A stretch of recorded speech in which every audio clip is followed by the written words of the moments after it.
Bienvenue dans la boîte magique du Père Noël. Chaque soir, une nouvelle histoire vous dévoilera un petit bout de magie.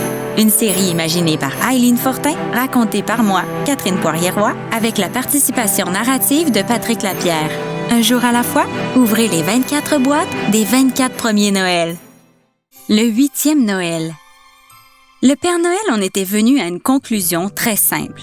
S'il voulait livrer à plus d'enfants, plus loin et plus vite, il lui fallait un équipage capable de tirer son traîneau sans s'essouffler. Les lutins en avaient déjà plein les bras avec les ajustements de jouets. Alors il décida de partir lui-même à la recherche des animaux parfaits pour la tâche. Ceux-ci, cependant, devraient être volontaires. Personne ne les forcerait à accomplir cette mission périlleuse. Les lapins furent les premiers. Impatients de commencer, ils tapaient du pied tellement fort qu'ils faisaient trembler le traîneau. Après 3 départs précipités et un bond droit dans le banc de neige, ils furent gentiment remerciés.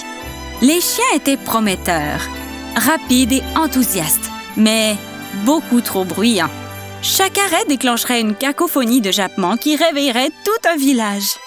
Les chevreuils, quant à eux, avaient de la grâce, mais dès qu'une lumière clignotait, ils partaient dans toutes les directions, complètement affolés. Impossible de livrer quoi que ce soit dans ces conditions.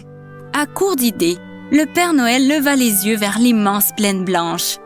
Des milliers de rennes broutaient tranquillement, les oreilles frémissantes dans le vent. Il mit ses mains en porte-voix et lança. « J'ai besoin de volontaires pour tirer mon traîneau. » Silence.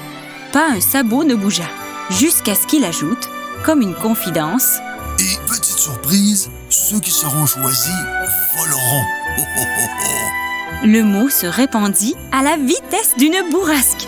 En quelques secondes, des centaines de rennes accoururent, excités, bondissant, prêts à tenter l'aventure. Quel animal refuserait une nuit entière à flotter dans le ciel? La Mère Noël et le Père Noël organisèrent alors une série d'épreuves. Courage, rapidité, endurance et surtout, bon cœur. Ils n'en retinrent que 6, les tout premiers rennes volants de l'histoire. L'entraînement fut intense, mais quelle récompense! La nuit suivante, lors du grand test, les rennes s'élancèrent, comme s'ils avaient attendu ce moment toute leur vie. Le traîneau fendit les nuages, franchit des montagnes, traversa des régions qu'aucun Noël n'atteignait auparavant. Le seul défi restait la visibilité. Dans les tempêtes ou entre les villes sombres, ils volaient presque à l'aveugle. Mais une chose était sûre, le Père Noël n'avait jamais été aussi proche de son rêve. La boîte magique du Père Noël se referme doucement. Si tu veux savoir comment Noël est devenu Noël, reviens demain pour la suite de l'histoire.